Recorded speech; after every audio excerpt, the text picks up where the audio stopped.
High বন্ধুরা, শীত তো চলেই এসেছে। তো তোমরা শীতের জন্য কে কী কিনেছো? আর আমার কেনাটা দেখো শুধু আমি কি কিনেছি। এই যে আমি একটা এই যে বডি অয়েল কিনে নিয়েছি। এটা আমার পুরো শীত হয়ে যাবে, আবারও বাকি রয়ে যাবে, মানে পরের বছরও বোধহয় হয়ে যাবে। আমি এমনই স্কিন কেয়ার করি। আর এই যে একটা অ্যালোভেরা জেল নিয়েছি, আর একটা ফেয়ার লাভলি, আর একটু বলো গো। আর এই যে একটা ছোট্ট লিপ বাম নিয়ে নিয়েছি। এটা আমার পুরো শীতটা হয়ে তাও বেশি হয়ে যাবে। আর বন্ধুরা, যেটা নিয়েছি এই যে একটা কাজল।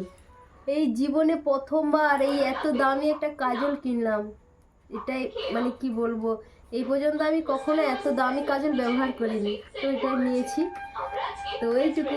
টাটা। তোমরা কে কী কিনলে অবশ্যই জানিও, আর আমার ভিডিওটা কেমন লাগলো তাও জানিও।